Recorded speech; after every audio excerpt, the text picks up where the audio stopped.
my basset hounds were there that day, and you and your wife showed up. I said, "Could I pet your dogs?"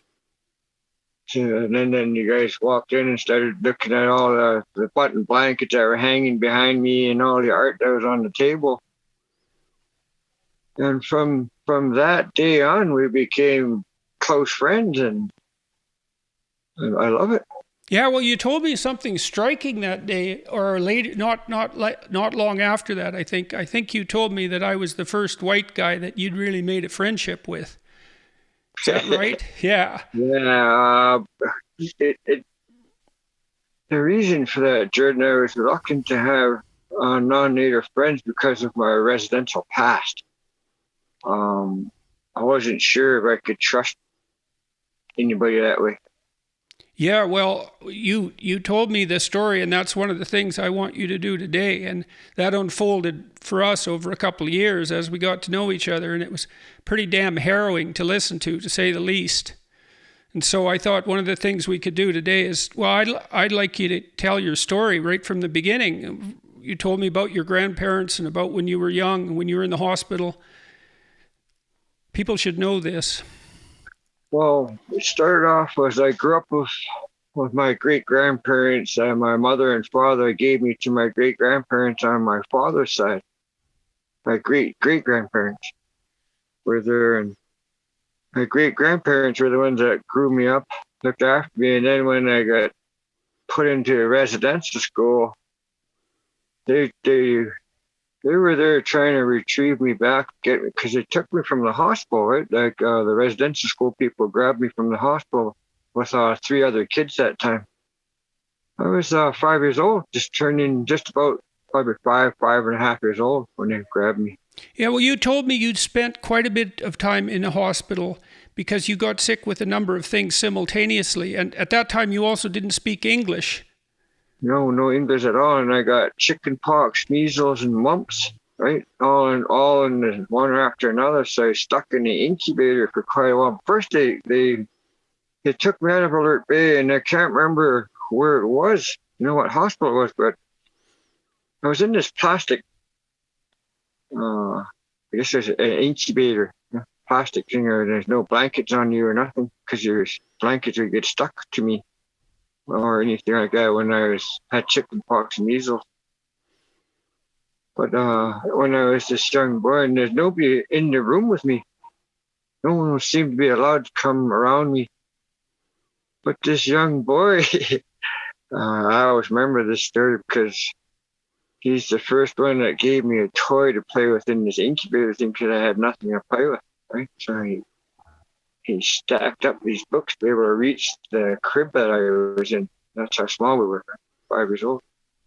So I was in this bed, he stacked these books up and threw a toy, and he couldn't completely reach over, so he threw it in and then climbed back down off those books. And I had that toy in my hand, and I guess I was excited just for that toy and him for doing that, right? And I got to play with that toy until I got to leave that hospital. And then when I ended up back in Alert Bay Hospital, and all of a sudden I got picked up by this residential school.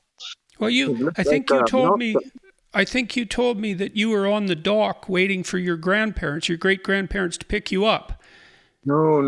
I was in the hospital in the waiting room, and they were down the dock waiting for a taxi, but they got there too late, right? I was already picked up by these people, and I never knew them. And I couldn't speak English to ask what was going on and where was I going.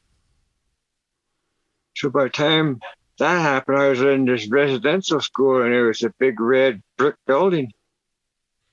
And as soon as I got inside those doors, my life changed within seconds, because I got thrown to the floor, and they cut my hair, took all my clothes off, and put these funny looking clothes on me, and shoes 4 times too big for me.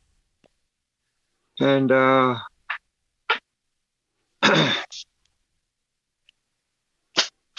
just a minute. Yep. And still gets tough. Yep. And I was sitting on my bed. They put me towards, and I wasn't sure what was going on then. because I had these funny looking clothes on, I had a haircut, and they were treating me mean. 3 o'clock came around, there's kids everywhere hanging onto my bed. Very tight, wondering what kind of hospital is this? Why is this? Why are they allowed to run around and I'm not? And these 3 boys are standing there. Hey, there's a new kid, there's a new kid. And that was me. And from that day on, those 3 boys became my friends, my blood brother. We grew up together in there for quite a few years. Instead of trying to look after each other's back, I guess you might say. And they were teaching me the ropes of residential school and what not to do and what to do.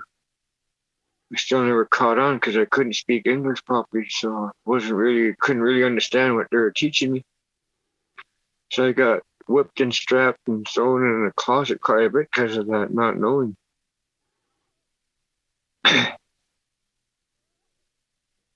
It got worse from there. It just like I got hurt by a nun and then preacher the following day, so you were confusing throughout the years about whether I should be with a woman or a man because of what they did to me.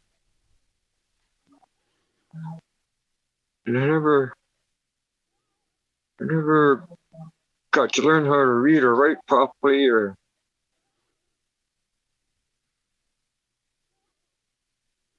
You told me, Charles, that you had a hard time finding enough to eat when you were in the residential school. they I'm only laughing because it hurts. They you could smell all the good food like corn on the cob, roast, stuff like that, and you never seen it. It wasn't on your plate, but you could smell it and made your stomach growl really loud because you never got to eat like that. And, sometimes your porridge would be moving and the same porridge for days until it's all gone, and they wouldn't change it or renew your big pot of porridge until we ate it all.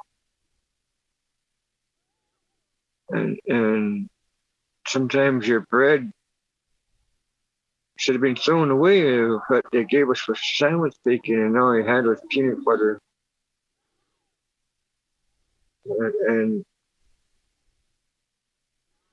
to this day, I have a hard time with pickles and peanut butter because that's all you got for your sandwich and your lunch. There's no apple, oranges, or juice. No, it was just that and water. And the water came out of the tap from the school. You said you used to forage with some of the kids for eggs and so forth and try to cook them under the hot water taps. We used to crawl around on the beach, man, like sneak out at night and go down and get mussels off the beach. I don't know why I knew that. But we get these little mussels and then we'd put them in our t-shirt and fold our t-shirt up like a bag so we could carry it in and sneak back in with it.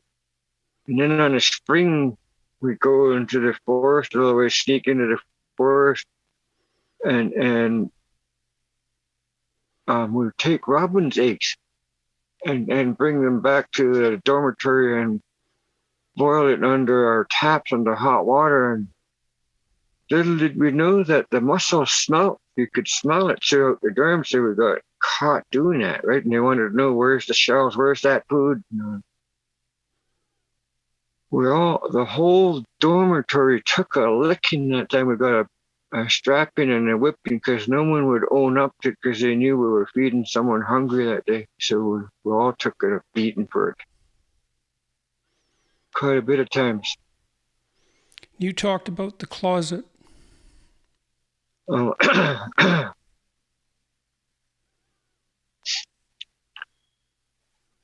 when they were done with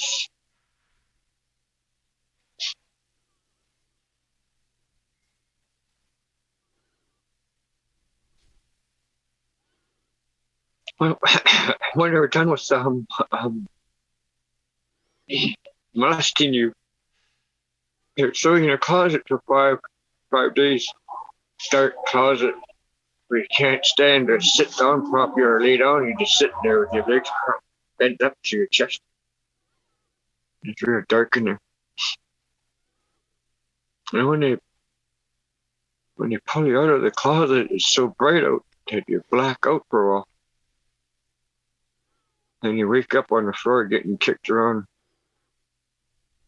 Get up, do your chores. Or you'll get put back in there again. Then you're waking up from being kicked around, and then you don't even know what your chores are because you're blacked out when they're telling you what they want you to do. So you get into more trouble because you don't know where your chores are, what you're supposed to be doing. How long were you in this school? I was in there for 9 years. Probably 3-4 years of it, you weren't allowed to go home. What did you think about your family not being there? I thought, I never really thought more of them. I thought, what did I do so wrong that they left me there? I couldn't figure out what was it that I did that they put me in such a bad place like this. And then witnessing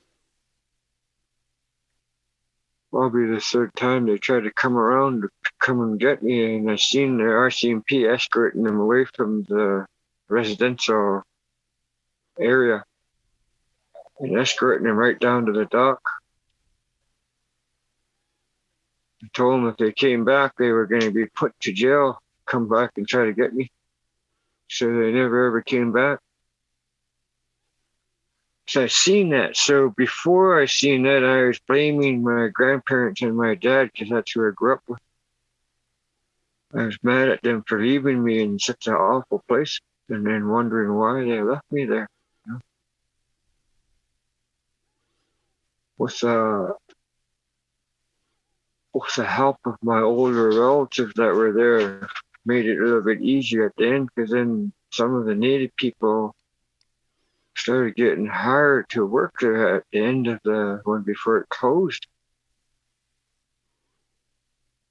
But before all that, there was pretty, you start to wonder today, where do they find all these mean people, to be like that? And then the other one is how could I be like them as supposedly a Christian or whatever, and treat people like that? I'm sort of more drawn away from that than want to know more about it because of those reasons. I don't believe in God. I don't believe in Jesus. I don't believe in it because if there's such a thing, these things wouldn't happen to us as kids. You said recently when we talked that there's been news in Canada about unmarked graves found outside residential schools again, and you said that although you'd recovered from a lot of this to some degree and weren't having nightmares about it anymore, that sort of brought it back. And then you told me some pretty terrible stories about that situation too. When I met you, Jordan, and a couple of other friends, I started working on things because I trusted in it. I trusted in the words that you were asking me to do. I trusted that because we were friends for a long time, and I started working on myself without going to a treatment center or places like that, because I do things culturally. And I remembered my grandparents' teachings and cultural forms that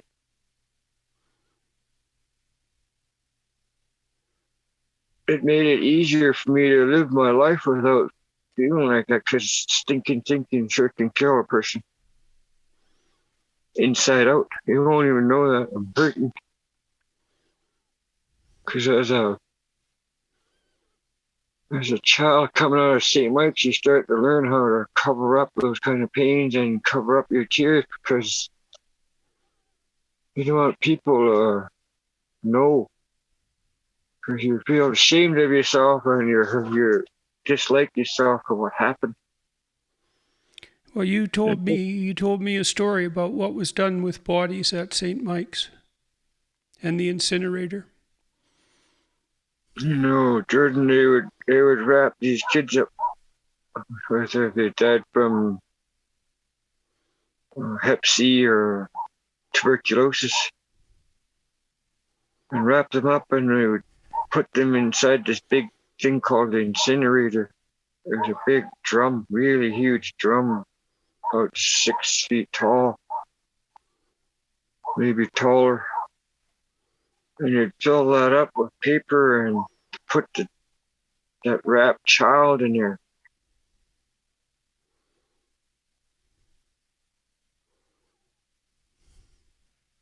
And and they would make us light that fire, and the whole town would stink. The whole place of that area would stink. You could smell the body burning.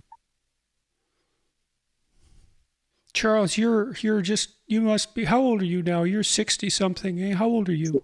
You 62. So you had a long time to think about this, Charles. Why in the world do you think someone would do something like that? Do you have any? that comes from Jordan. I've never, I often thought about that. Where does that much anger and pain come from? How does it grow like that?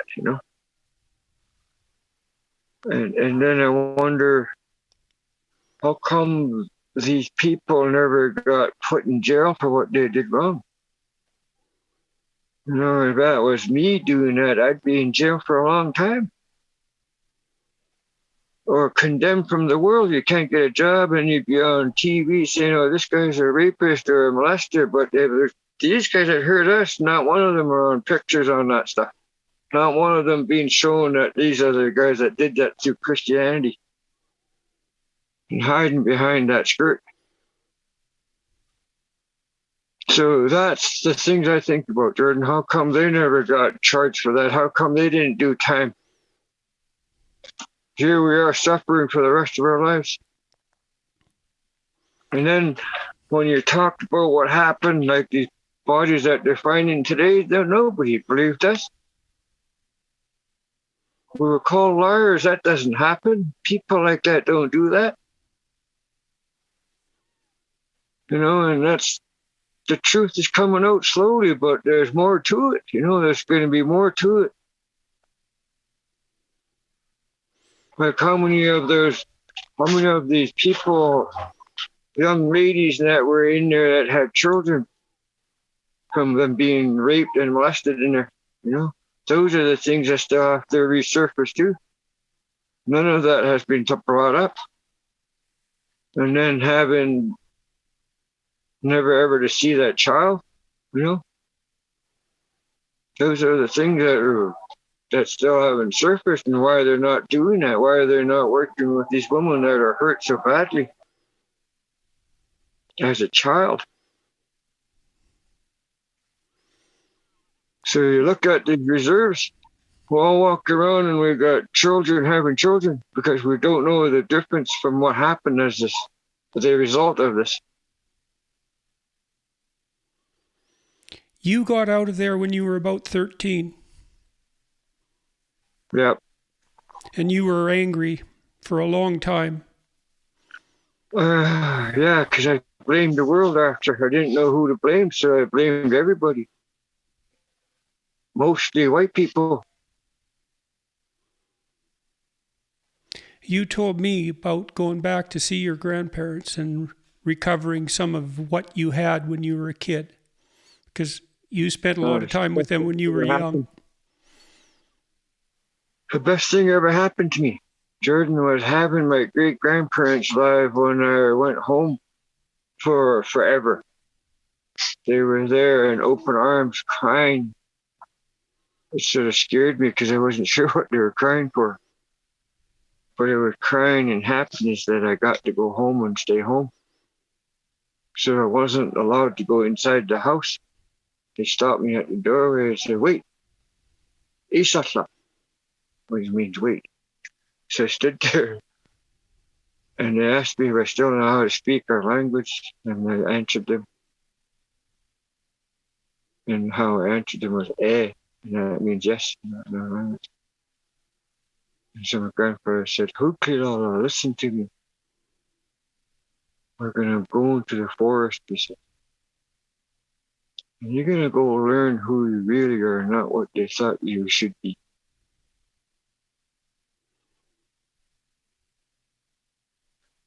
I was really scared.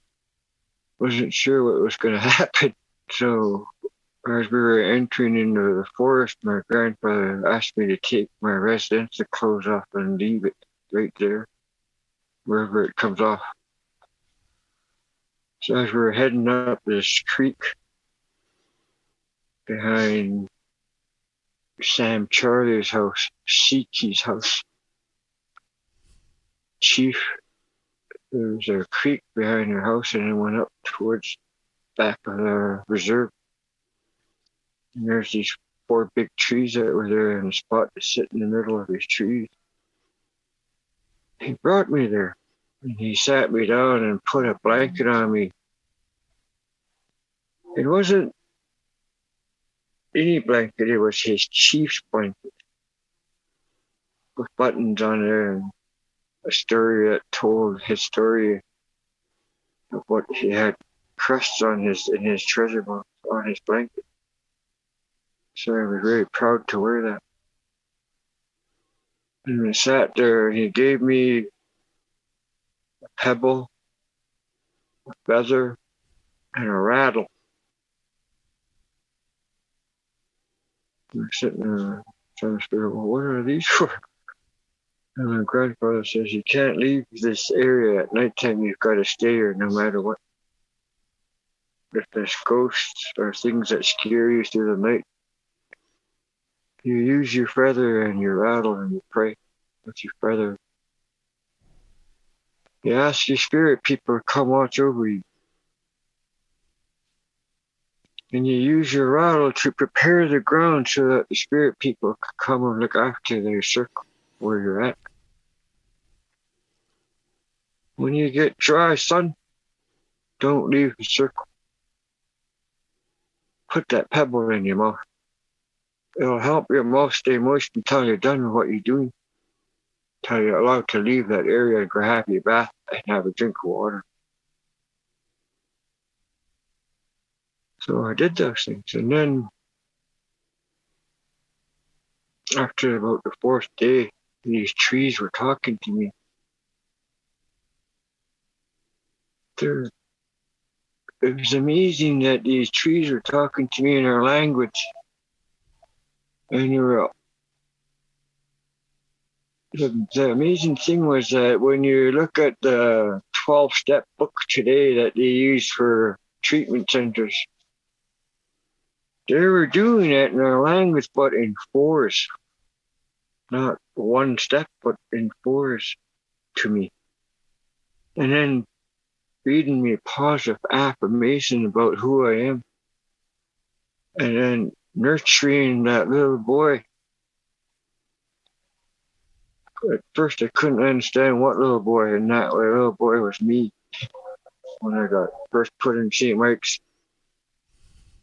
And then worked my way up to being able to handle what was going on in my life without hurting myself and watching other people suffer the way they suffer today, and knowing that there's just a little bit of comfort that you could find. You stop that stinking thinking for all, right? Charles, did you tell me that when that was happening to you out in the forest, that your great-grandfather had got people to be behind the trees and talk to you? They were If I standing got that behind right? the trees. Yeah, but I thought their trees were talking to me. Yeah. But when I finally got up and walked out to go walk home, these people were behind me, and I looked back and there's these chiefs standing there behind these trees, and they're nodding their head. And that means it's okay to leave the circle. You can go home now.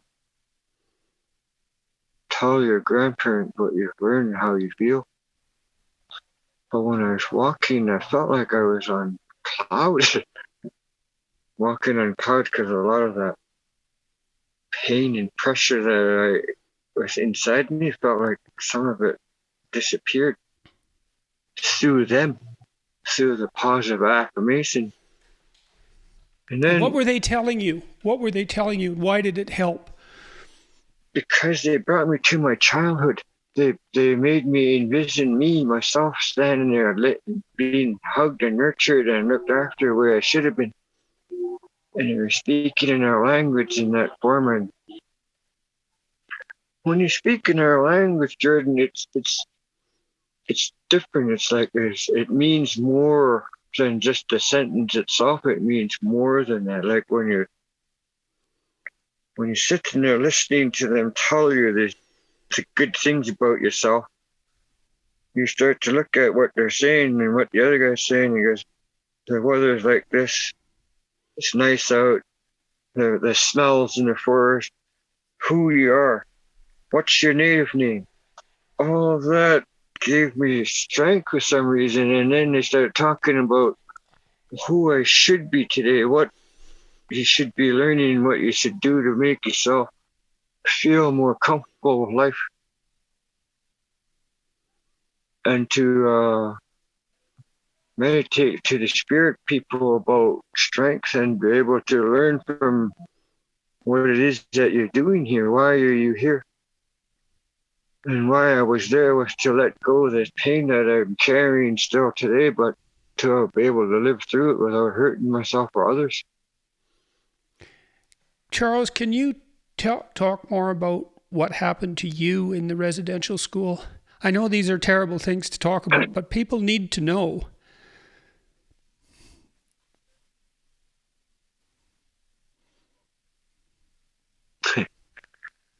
Just give me a second.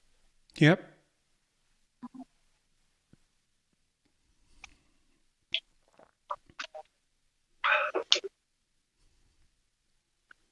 Water's healing.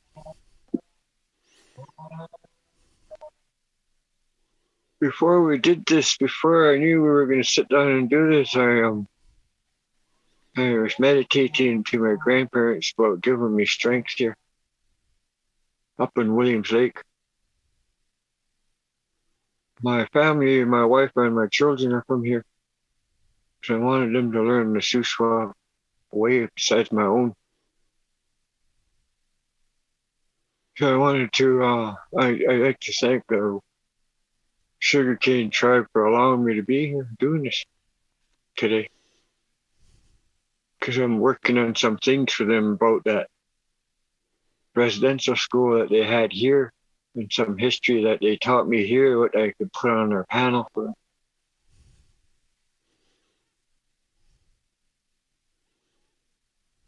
First of all, I think if you could think of all the abuses you can say in English or whatever, it happened in here.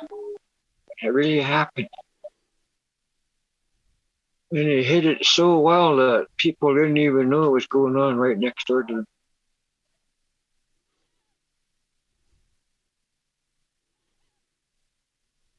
I was five and a half years old when I got raped by a nun, and then I got raped by a preacher the next day. So they sort of shut me down. I didn't want to be around that. I didn't want to be hurt like that. I didn't want to live like that. So I didn't really learn anything by that or what they were doing. They're being very mean every which way you can think of. And they would tell you it's Bible study time and you never seen a Bible. So I really sort of don't know what's in that Bible because I don't care about it anymore. I probably would have learned more about it if they actually showed us what it was that we were supposed to learn. But you get brought down to the boiler room and they would just rape you and molest you and make you do things to them. If you don't abide by their rules, you're going to either get really hurt or you're going to be a memory. As a little kid, you get really scared of that stuff because you don't know, there's nobody there to help you. There's no parents to stop them from what they're doing. There's nobody there. Not even another child could help you because they would just get hurt with you.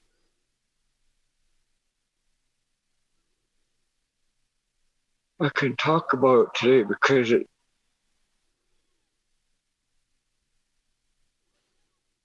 not happening no more, and I don't allow that around my family, and I don't wish that kind of pain on anybody, not even my worst enemy.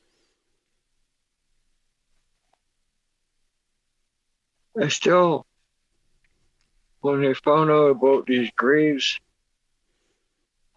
I started having bad nightmares all over again. I started sweating really bad, my palms, and I wake up mad because of what I was dreaming about. Hey, Charles, do you remember when we talked about your dreams a few years ago and you were a little kid in your dreams? And you told me you hadn't looked in the mirror for 40 years, that you wouldn't look in the 22 mirror? years, Jordan. 22 years I wouldn't see myself in my face or anything because I was ashamed of myself. And I So thought people knew what you happened to me. practiced looking in the mirror to see how old you were, and your dreams started to update. I phoned you that time. That was 3 years ago, 4 years ago. I was living in Surrey. And I told you that out of the blue, I told you that, Jordan, I don't shave looking in the mirror. I don't look at myself in the mirror, and I rarely comb my hair because I don't even know what my face looks like. And then it was funny that when I seen myself on Patricia's camera, oh, that's me. And I realized when I was looking in the mirror, I was feeling my face. And I fell to my knees. And Frankie goes, "You okay in the bathroom?" I made a big thump. And I could barely say I was okay without letting her know I was crying. I was crying because I missed out on 20 years of watching my face and my hair and my body get older. I missed out on looking at myself, and because of that, because of my shame of myself, of what happened to me in residential school, I transformed my dreams to my grandparents. They're the ones, my great grandparents. They're the ones that were teachers at that time. So I thought, when my great grandmother went to the hospital when she had an injury on her left leg, on her top of her foot. She was a diabetic, so it had a really hard time healing, and they wanted to amputate her foot that time. And she told us that in our culture, when a person loses a limb or a finger or whatever in this world, that you've done something so bad that you got to fix it in the next world, next time. So there's no way you're taking my foot off. She told the doctor just to leave, call my family. So she called me in and told me what she was doing, and I was sitting there begging her not to do that because I still needed to learn more from her. But she says, "You're moving." What do you mean I'm moving? While you're sitting with me, I have family members up your house right now packing you and your family out, and you're moving on the last ferry. You're moving to Camera River, and I don't want you to see me the way I'm gonna be. I want you to remember me, who I am and what I'm now, not when I get sick. And I'm begging her not to do that because we still needed her, and I still needed more knowledge from her. And she said, "No, son, I'm tired." can't be here no more. So the last ferry came around, and I was on the ferry, wondering what the heck I'm doing. Why am I leaving? And that was what she asked of me to do, so I left. And then when I came back for the funeral, I don't know.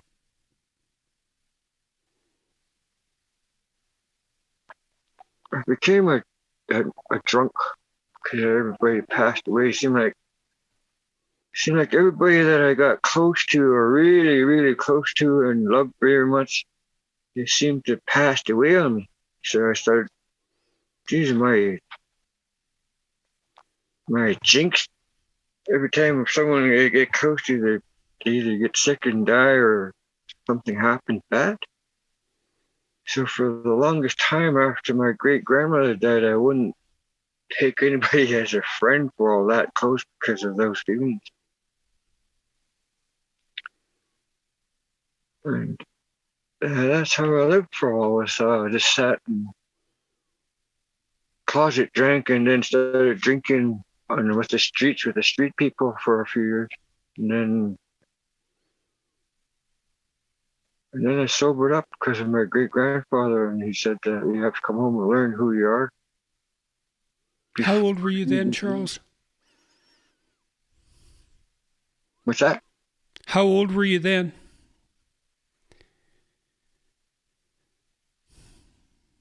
17. I was still underage. 17, 18 years old. And then not too long after that, they passed away. So I was having a hard time with that because I had nowhere to go and sit and talk to anybody no more elders to learn from. That's how I felt for a while. Because I closed myself in and didn't want to look for a new grandpa or a new grandmother to teach me. I was too hurt. So I stuck to myself for a while. And then the first time I walked into a ceremony house after a few years and met up with Bo Dick and Wayne Alford and those guys, and they woke up the Carver guy inside me. And since that time, I just started looking forward on how to look better and feel better for myself, and looking for people that are positive so I could inhale some of that positivity, and learn what it feels like. Let's talk about your carving. You said that when you met Bo Dick and he was a famous carver, and the people that he was with, that woke something up inside of you, and that was associated with what you'd learned from your great grandparents when you were a kid. They were artists. They were all carvers.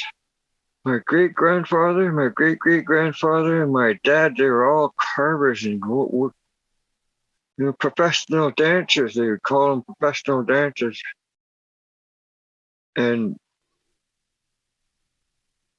I seen it, and I wanted that. I wanted to be like my dad. I wanted to be like my grandfather. So when I got to hang out with elder carvers, it felt like I was sitting with them, and then when I was sitting with these elders learning how to carve, and then started sitting with Bo and Wayne, the people that I grew up with, and amongst another of the elder carvers like Doug Kramer and Bruce Alford, and watching how they create these beautiful things and make it look really easy. So I thought, geez, I want to be that guy one day. I want to do that.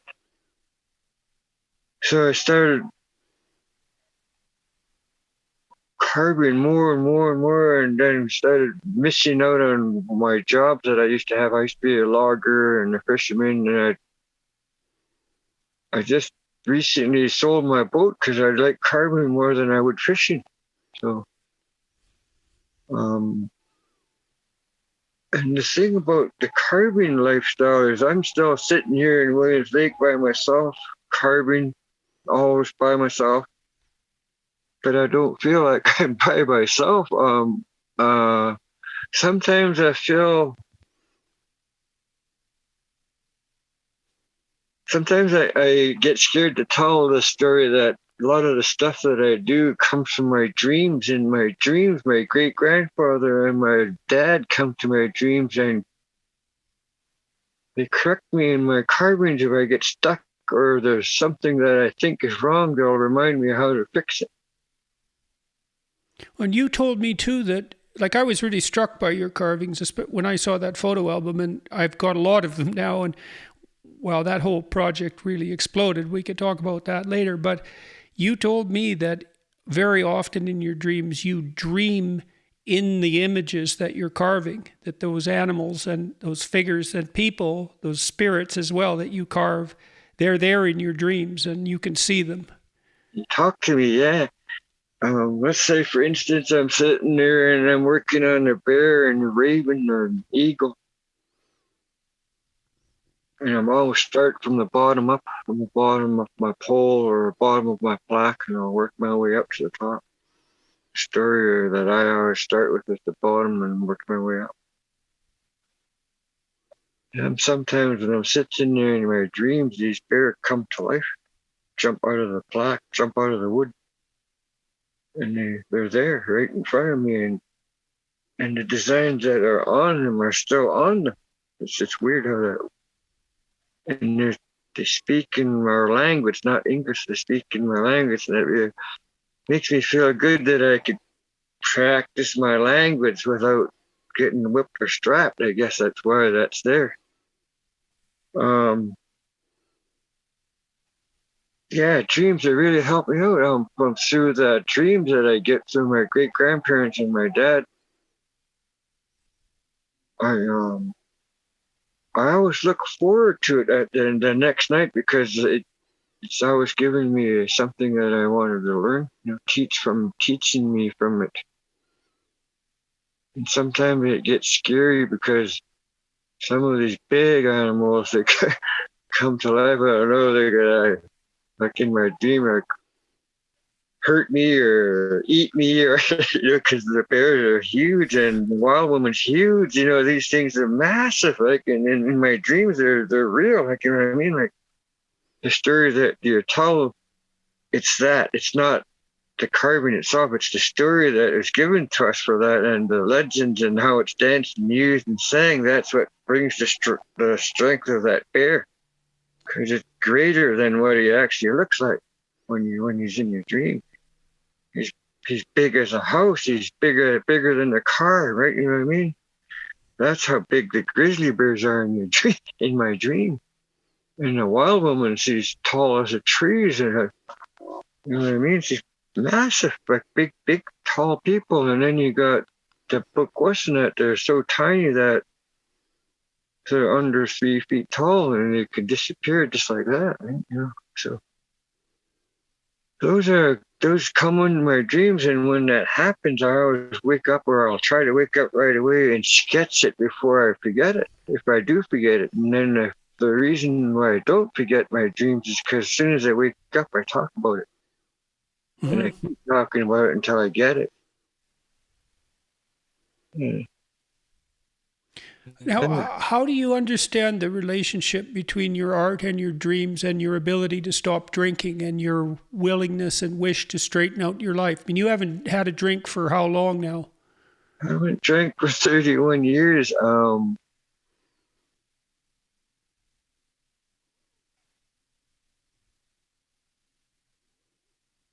I think the reason why I quit drinking and drugging was because it didn't go hand in hand with what I was doing with art and culture. It wasn't there, right? It didn't have those feelings that you have when you're sitting around your art or watching the dance go on or the singing. It means more to me when I'm in cultural. It feels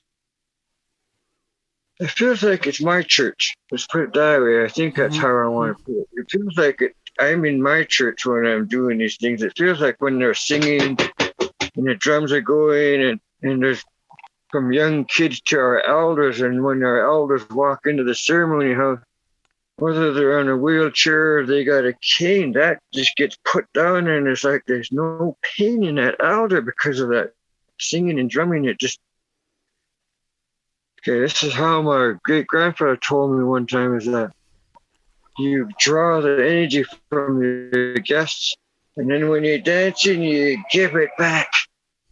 So that energy is going around like this to them through your guests, and then on the floor to the dance, and then back to the guests, back to you, back to them, like that. The energy, a positive feeling, good feeling, just goes around and around and around. And when you leave feeling like that.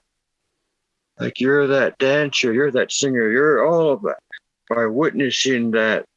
And I think you witnessed some of those feelings that we've done at your house, and plus at our ceremony place back in Port Rupert when we had our potlatch. And that was like I was in my glory when those things go on. Makes me feel really good. None of that, my childhood pain surfaces when I'm in that zone.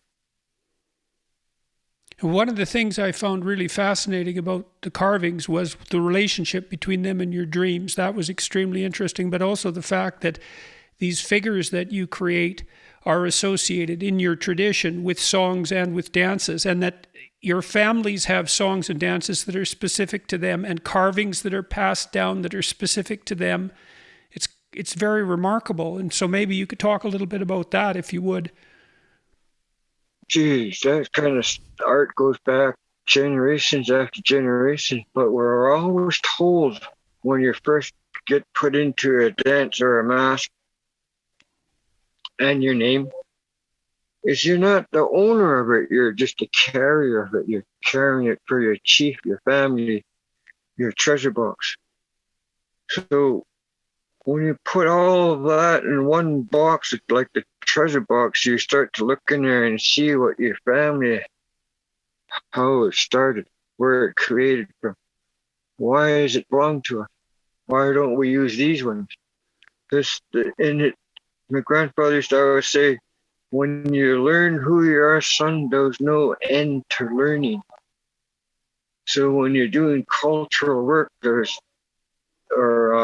being a native and doing cultural things the way we do to be a survivor or a hunter, fisherman, or just being a father. Those teachings are inside those carvings. And when I dream about those things, there's always something like for instance, Jordan, when we were talking about your holes in your house there, and when you were talking about your bear, so in my dream that bear was holding you, hugging you, and letting you know that you're the chief of your house, you're the speaker of your family, you're that man, you're the teacher. And then when the eagle came to the house, that was your wife's story. And so we incorporated that eagle and her and your son and daughter into that for wrapping around the family. The son and daughter wrap around the mother. Because that's Charles, my friends used to call my dad Wally Bear. And so that's interesting. And then I didn't realize until after you'd made those poles for me that are up on the third floor and I didn't know this, I should have. My middle name, Barrett, is from my great-grandfather, and it's derived from the word for bear. Yeah. Wow. Yeah. Good one. Yeah. Jordan, it's amazing how things come together, and it fits the story both sides, like mine and yours. Yes, it is amazing how things come together in stories at times. There's no doubt about that. Right, because that story was already yours. I just put it in that form. Right? Yeah, we love that third floor. Yeah, and same with your wife. That was her eagle story, so that I just made it how I heard it, right, and how I've seen it in my dream. And a lot of times my dreams give me my own answers and how I want to carve or draw something, and then I'll show my yourself and clients that say, "Have a look at this. This came from a dream, and my dream told me this." So most of the time, oh, we should go with your dream because it means something. There's a story that comes with that carving or that dream, and it follows that carving. And I sort of like just sit and ponder on how the story is going to come to life when I'm carving. As I'm carving, I could see it coming to life, but I can't see it when I'm just looking at this block of wood or this log. But once it starts forming into a totem pole or a carving mask, then I start to see that story that's coming from that. That's when it comes to life, is when I start to carve it, actually. So I can't tell you sometimes the full story till I'm actually finished drawing or carving what it is. Because as I'm doing that, I remember stuff in my dream, what they're saying to me, and how I should say it in English. So when you came out to Toronto, we started to talk about my third floor. Tammy and I had kind of had this weird dream of putting a log cabin on the top of our little house in Toronto. And, you know, it's an absurd thing in some sense, but that's really what happened, because the whole inside of that now is wood from my great-grandfather's barn, and it's full of your carvings. I think there's 30 of them up there, a lot of them from the potlatch that you hosted on Vancouver Island, and that we had the privilege of attending, which was an amazing thing, a completely amazing thing. And when you came out here, we won't mention who he was, but I introduced you to a good friend of mine, and he commissioned a lot of work from you, including that huge totem pole. And so maybe you could tell the story about carving that 50-foot totem pole. 54 feet. Yeah, 54. 54 feet, yeah, 54 feet with the horns on and stuff. It started off with when you first brought me to Toronto, and then we were talking about Shamey, and his name is also Charles. Another rest.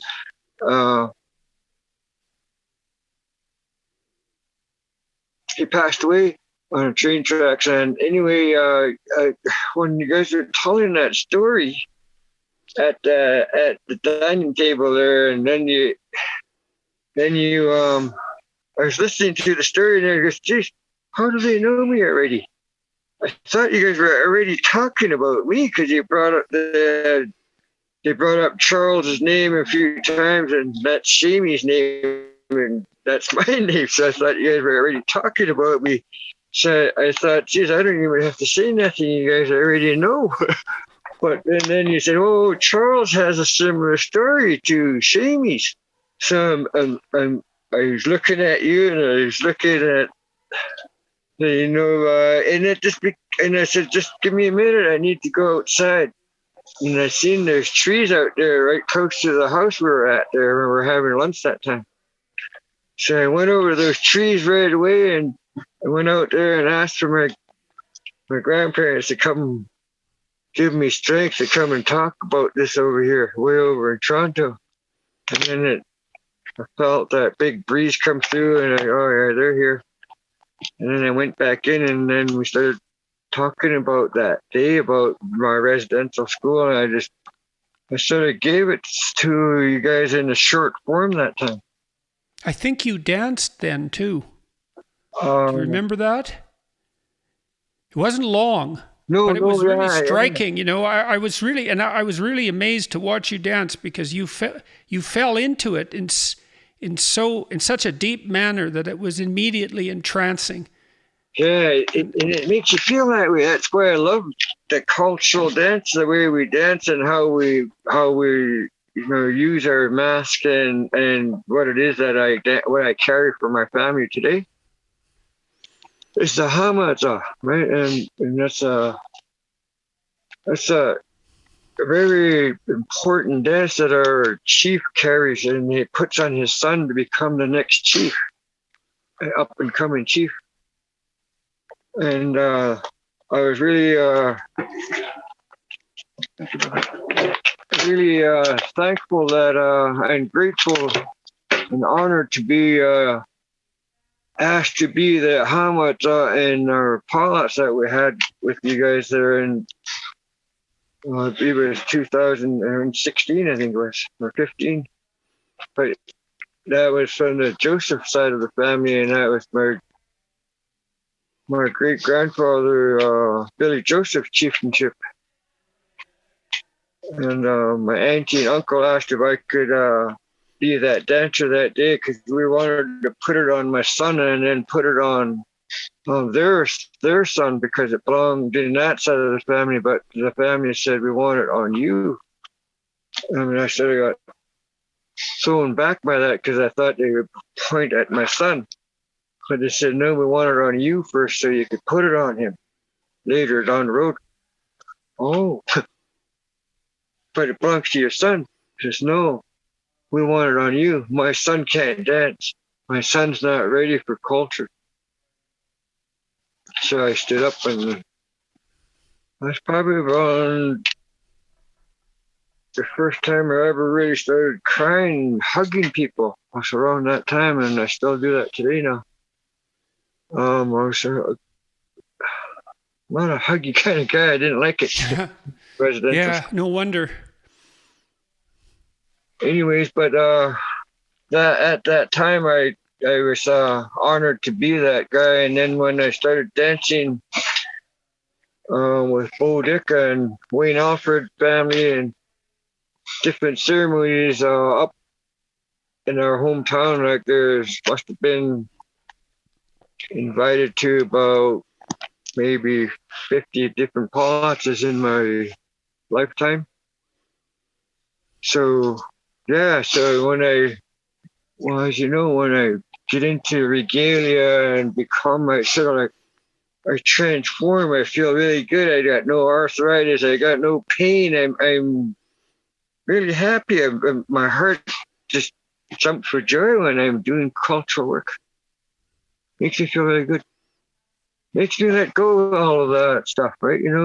Yeah, well, it puts you in a different place. It's partly why I like having that art around. Well, and good art, period, because it has that capability to that beauty and that depth to take you somewhere better.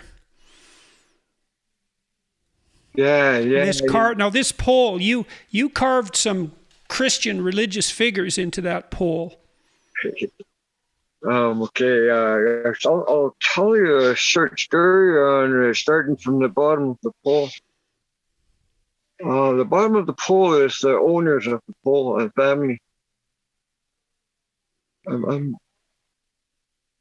still not allowed to use names because of the media and stuff. So, but anyway, and then on after that is it's a cedar rope carved like a cedar rope underneath at the bottom of the woman's legs, and that cedar rope is for safety of wherever that pole goes. I feel because us as Kwak people, we use cedar bark for dancing and for ceremony and for healing.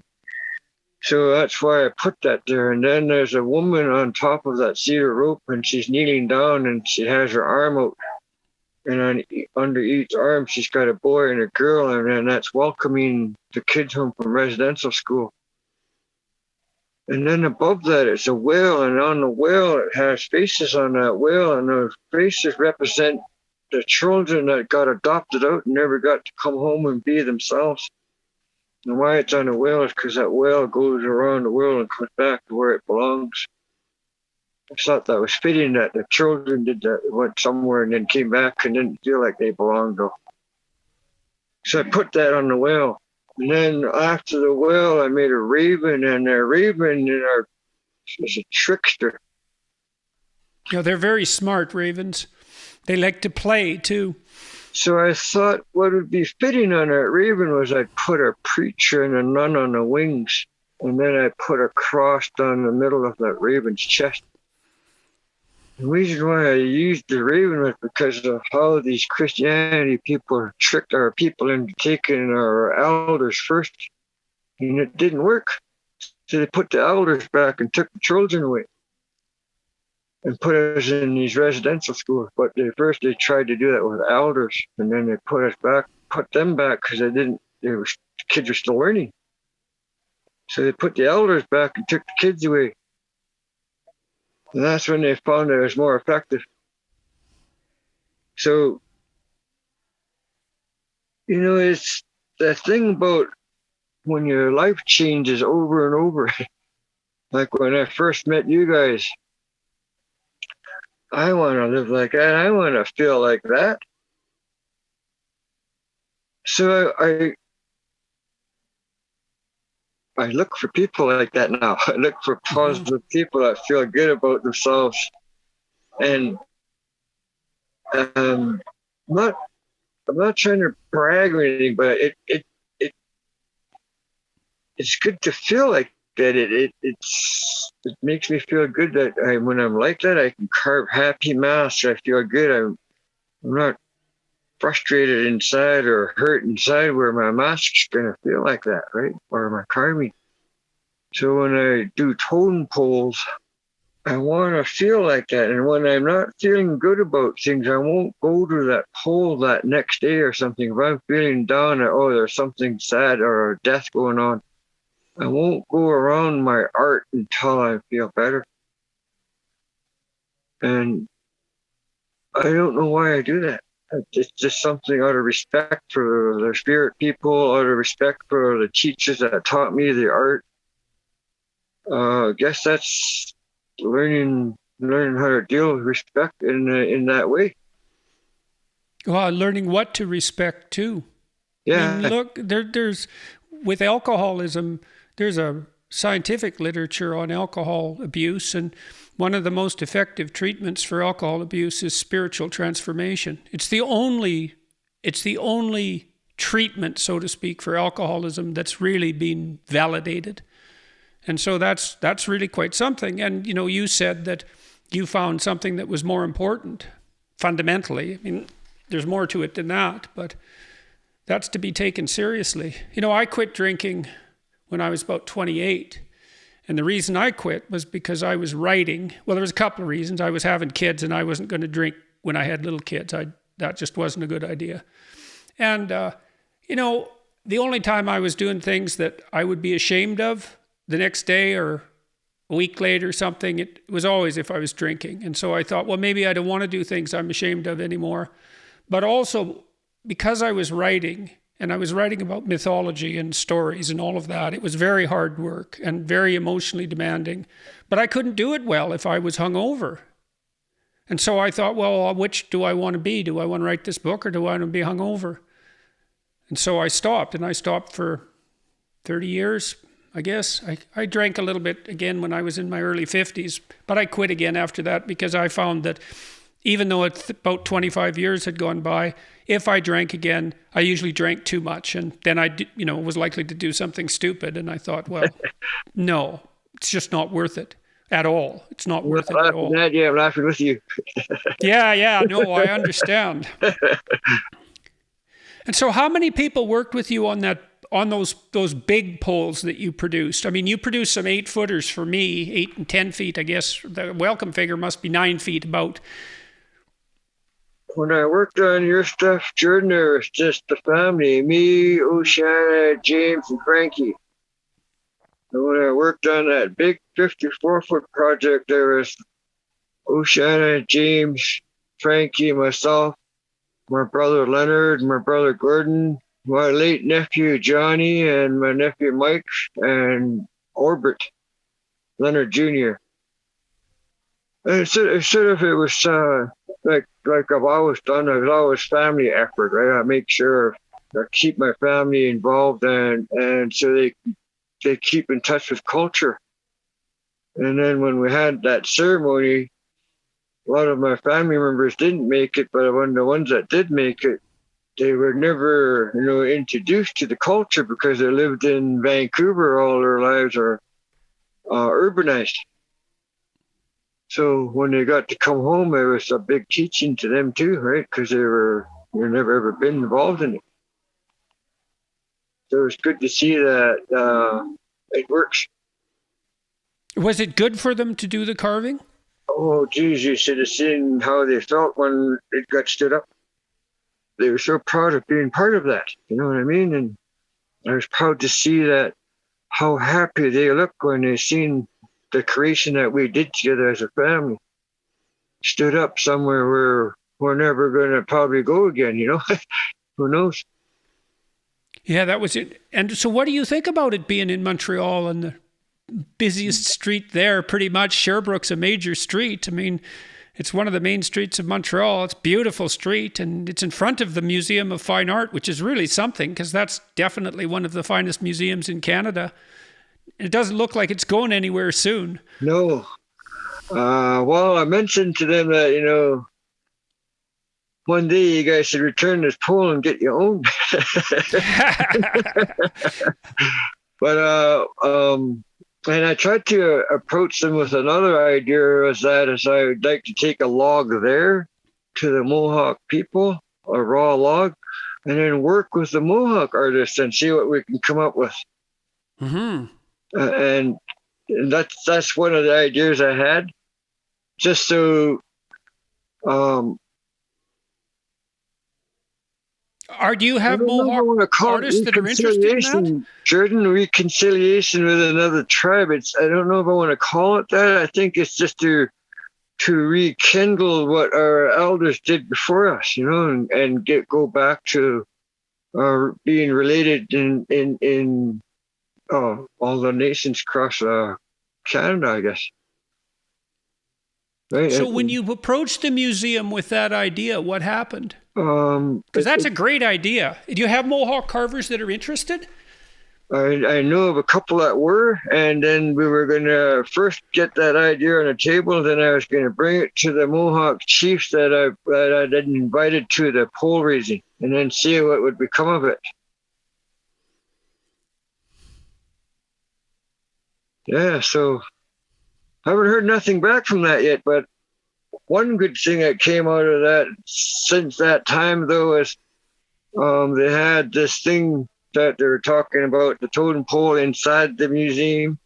And then they had people make footprints and what they thought about the story of the pole, and then they leave their footprint behind.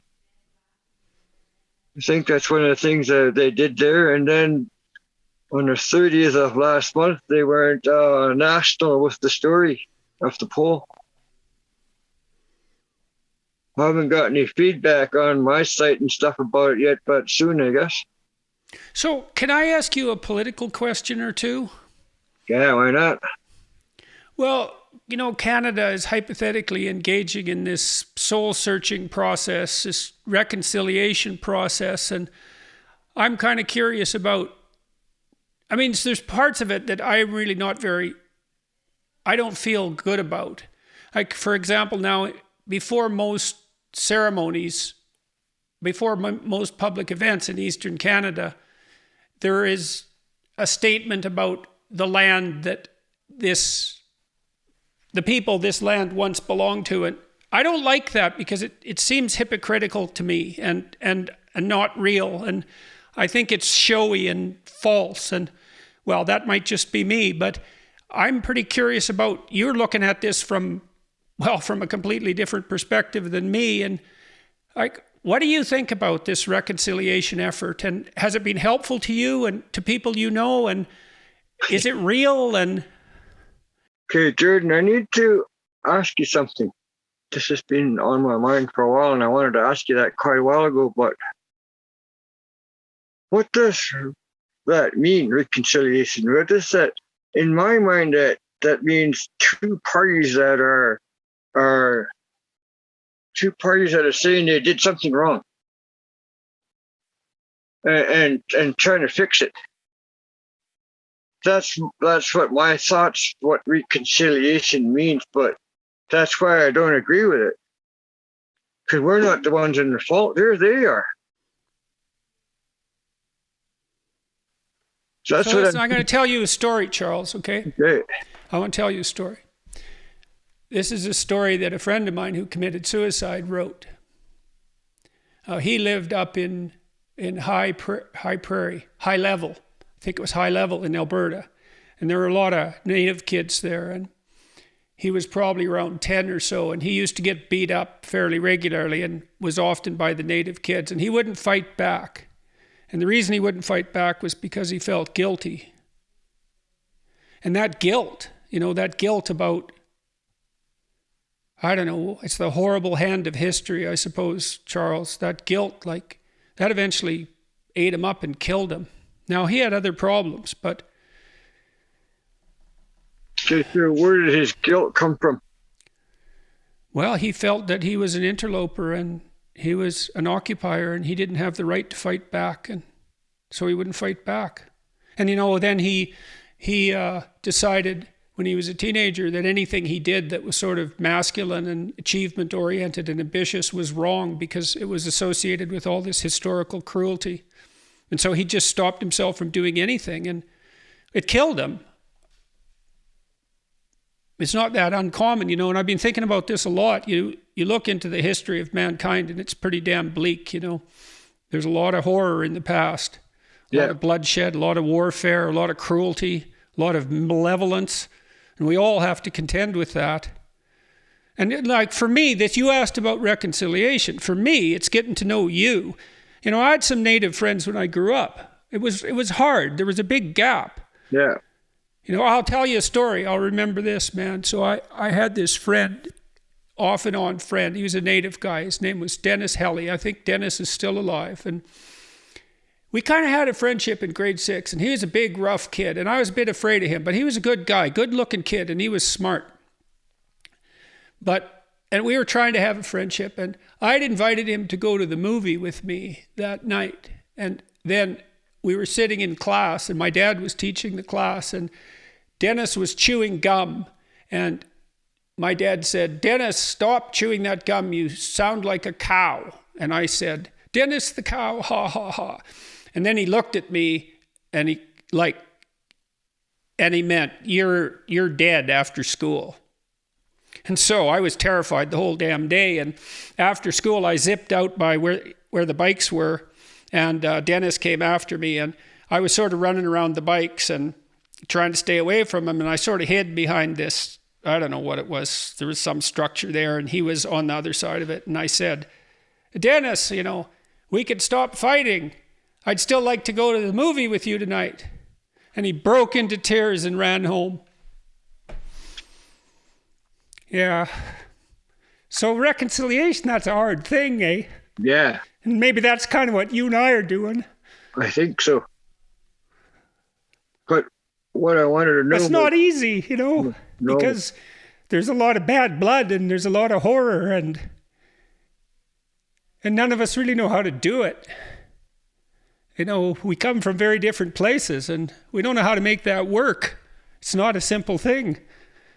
Or why it happened, Why are we so separated?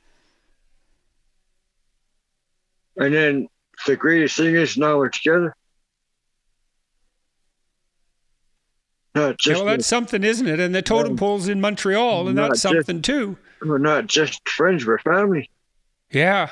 That's what I mean about the greatest thing for me is how we reconnect is right, and how you and I met and why. I think a lot of this sort of thing has to be done at the individual level, And then what I love about it is that we're still connected, we're still growing. Yeah, we're doing our best, man. Yeah, and I love that. It makes me feel good that I'm part of that. Yeah, me too. It's really been something, Charles. All these things that we've been through. It was hard. I've been sick for about 3 years now, and I haven't talked to you much. Didn't have the stamina for it. I was pretty isolated myself from pretty much everybody except my immediate family. But we've been on some great adventures, you and me. That potlatch was really something. That ceremony, when you and your guys came, and your wife too, your whole family came to my house to do the ceremony to open the 3rd floor. That was the same day. So that was when I was inducted into your family. And, you know, people have made fun of that and said that I was lying. And, well, it's not a lie. No.